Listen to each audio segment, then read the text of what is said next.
और ये हमारी कमजोरी है। जिस समाज को डॉक्टर अंबेडकर के रास्ते पे चलना चाहिए था, जिस समाज को ये चीज बोलनी चाहिए थी कि हमारे लिए एजुकेशन सबसे पहले आती है, हिंदू की दौड़ में चल रहा है। हो कौन आप? हिंदू हो आप? सोचो भी एक बार।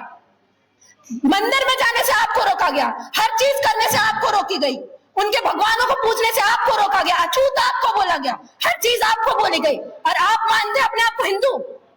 अगर सब हिंदू भी हो जाएंगे तो आप मुझे गारंटी दे सकते हैं इस चीज की कि ये देश डेवलप होगा, ये देश अमेरिका के जैसा बनेगा, ये देश चाइना से कंपीट करेगा?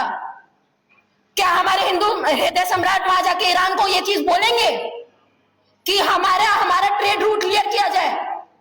हिंदू राष्ट्र की दौड़ पर रहे ना सारे लोग। क्या चाहते हैं? मनुस्मृति का दौर वापस आए कि सारी स्त्रियां अंदर रहे, घर के पर्दे के अंदर घूंघट में रहे।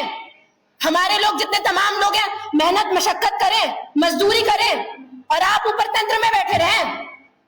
देख तो रहे ना, हिंदू राष्ट्र तो आप लोग ने बना लिया, इसलिए जातिगत जनगणना की बात आ रही है। एक चीज मुझे ये चीज समझ में नहीं आती, जनगणना आपको करवानी नहीं है तो पॉलिसीज आप लाओगे कैसे?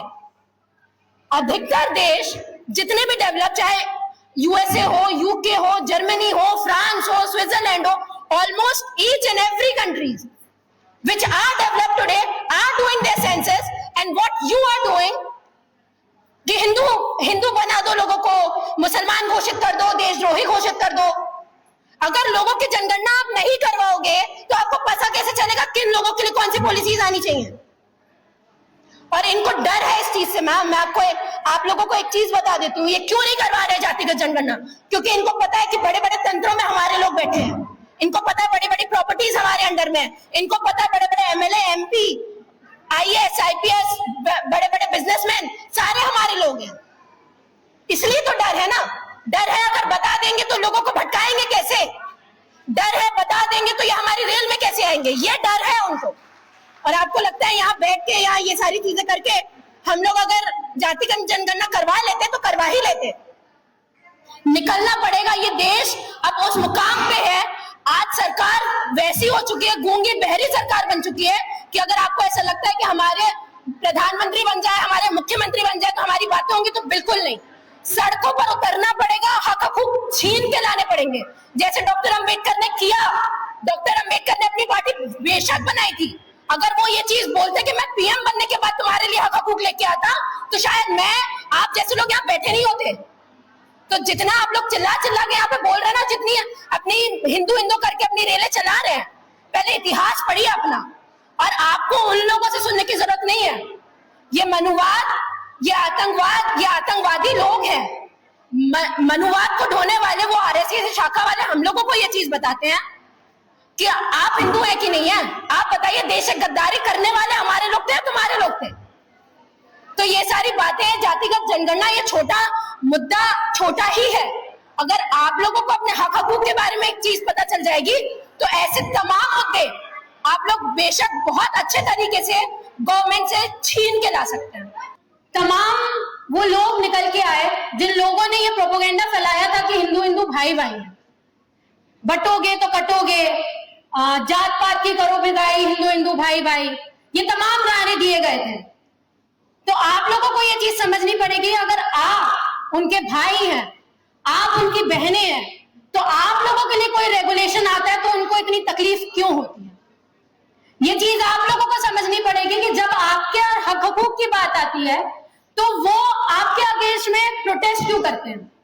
वो आपके समर्थन में, आपके साथ में खड़े होकर क्यों नहीं रहते हैं?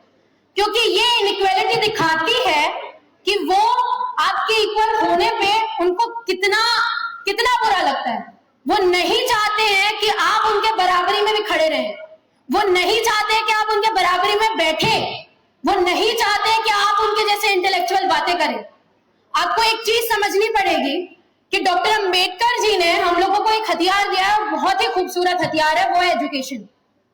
अगर आपको लगता है कि धर्म का प्रचार प्रसार करके हिंदुइज्म को आप ठीक कर देंगे, तो डॉक्टर अंबेडकर भी हिंदुइज्म को ठीक नहीं कर पाए थे। जब वो अपने मौत के अंतिम समय पर थे, उन्होंने बुद्धिज्म अपनाया था। क्यों? क्योंकि उनको पता था कि जैसे शंभू जी हम लोगों से बात कर रहे थे, जब उन्होंने कहा था कि जातिवाद एक ऐसा महीन जाल है जो आप जिसमें उतना उलझते जाएंगे उतना ही और भी उलझते जाएंगे। और बहुत ही दुर्भाग्यतापूर्ण बात यह है कि उनका धर्म आज हम ढो रहे हैं। उन्होंने अपना धर्म इतना नहीं ढोया जितना आप ढो रहे हैं। जाति व्यवस्था उतनी वो फॉलो नहीं करते हैं जितनी आप करते हैं। ठीक है, उनके धर्म के देवी देवताओं को आप पूछते हैं, वो नहीं पूछते हैं। धर्म की रक्षा करने की बात, मंदिरों मस्जिदों की बात आती है तो आप उनकी रेल में सबसे पहले शामिल होते हैं।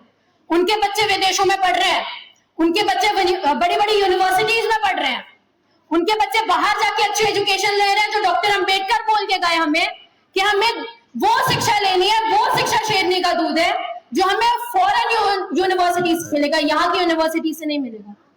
यहाँ के लोगों ने तो बहुत अच्छा हम लोगों को नीचा दिखाने का एक तरीका ढूंढ लिया है जिसको कहते हैं रिजर्वेशन। उन्होंने ये चीज बोल दी कि इनके अंदर में हिम्मत नहीं है, मेरिट नहीं है, इसलिए इनको रिजर्वेशन चाहिए। बहुत आसानी से तो बोल दिया उन्होंने ये चीज। लेकिन अभी तो हाल ही में हमारे पास में एक डेटा आया यूपीएससी का जिसमें ये चीज बताई गई कि हमारे बच्चे रिटर्न में तो बहुत अच्छा क्वालिफाई कर लेते हैं लेकिन उनको इंटरव्यू में कितने कम नंबर दिए जाते हैं, या आपसे और मुझसे किसी से नहीं छुपा है। तो ये रिजर्वेशन का प्रॉब्लम नहीं है, ये इनकी सोच का प्रॉब्लम है। ये चाहते हैं एससी एसटी के तौर पर, ओबीसी के तौर पर जो रिजर्वेशन दिया जाता है उसको खत्म कर दिया जाए, लेकिन उनका रिजर्वेशन जो ईडब्ल्यूएस के तौर पर दिया जाता है वो उनको खत्म नहीं करना है। क्यों? वो हमको बोलते हैं ना कि हमें डर लगता है मेरिट से। आपके पास में मेरिट नहीं है, आपको भी जरूरत नहीं होनी चाहिए। फिर तो क्यों जरूरत है आपको रिजर्वेशन की? आपको भी लड़ लेना चाहिए। लेकिन उन्हें पता है ये चीज, ये रिजर्वेशन, ये हक अधिकार जो हम लोगों को डॉक्टर अंबेडकर ने यहाँ पे दिए हैं ये बहुत जरूरी है। और इसी की वजह से हमारे तमाम लोग, तमाम प्रोफेसर आते हैं और अपनी बात यहाँ पे रखते हैं। मैं आपको एक एग्जांपल दे रही हूँ, गलगोटिया यूनिवर्सिटी में तो रिजर्वेशन नहीं है, प्राइवेट यूनिवर्सिटी है वो। तो इतना क्यों देश का बेड़ा गर्क कर दिया? ग्लोबली तो ट्रोल कर दिया आपने हमें। वहां पे भी ढूंढ रहे हैं तो एक ओबीसी को कि उसके ऊपर सारा ठिकरा फोड़ दिया जाए। तो आपको समझना पड़ेगा ये रिजर्वेशन प्रॉब्लम नहीं है, प्रॉब्लम है उनकी मानसिकता। प्रॉब्लम है कि वो नहीं चाहते कि आप उनके साथ में रहें। प्रॉब्लम ये है कि आप आके उनसे सवाल कर रहे हैं ना, वो उनको सबसे ज्यादा खटकता है।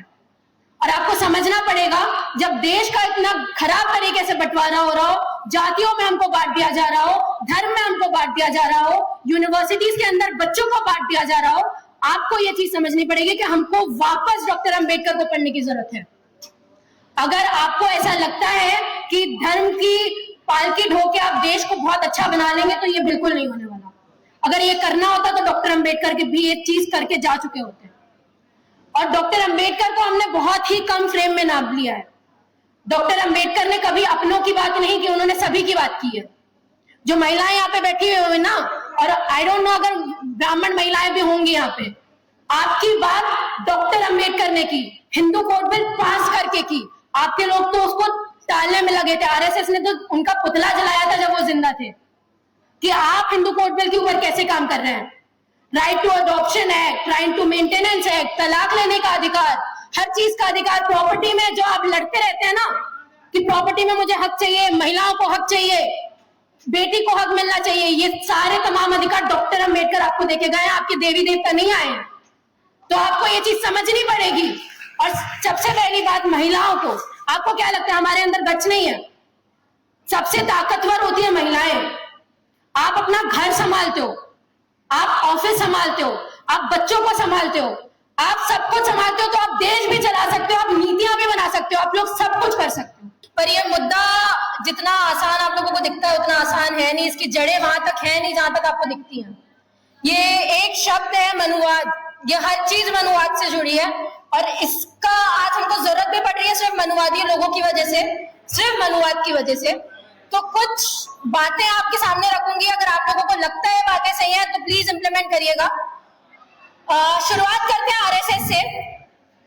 जिस मनुवाद की पालकी आज आरएसएस हो रहा है, जिसकी वजह से आज आप जातियों में विभाजित हुए हैं, जिन लोगों की वजह से आज आप लोग यहाँ पे बैठे और जाति की जनगणना की बात कर रहे हैं, ये जाति उन्हीं ने बनाई है। तो आपको क्या लगता है कि ये इतनी आसानी से आपकी जनगणना करवा देंगे? आपको क्या लगता है इतनी आसानी से आपके हक आप लोगों को दे देंगे? उन्होंने आपको जातियों में बांटा ही इसलिए क्योंकि उनको आपके ऊपर रूल करना था। उन्होंने जातियों में विभाजित इसलिए किया क्योंकि उनको पता था कि आप लोग बहुत मेजॉरिटी वाले लोग हो, अगर आप लोग एक साथ रहोगे तो उनके ऊपर भारी पड़ोगे। कहते ना डिवाइड एंड रूल की पॉलिसी जब ब्रिटिशर्स आए थे तो उन्होंने अपनाई थी, यही ब्राह्मण लोग के। और बहुत ज्यादा टाइम नहीं लूंगी, आखिरी में एक चीज जरूर बोलूंगी, अगर आपको लगता है कि आप डॉक्टर अंबेडकर को ऐसे हीरे, एक हीरा जो हमारे समाज को मिला है उसके खून के लोग हैं, तो सबसे पहले उनकी कही बात पे जाइए, एजुकेशन इंस्टीट्यूशन में जाइए। हमारे ड्रॉप आउट रेट बहुत हो रहे हैं, हमारे बच्चे पढ़ने नहीं आ रहे हैं। आप लोगों को ये एक चीज समझनी पड़ेगी, हर हक अधिकार मिलेगा सिर्फ पढ़ाई से, और सिर्फ पढ़ाई ही है और सिर्फ एजुकेशन ही है जो आप लोगों को उनसे टक्कर लेने का एक हिम्मत देती है। बहुत बहुत शुक्रिया, धन्यवाद। जय भीम, जय भारत।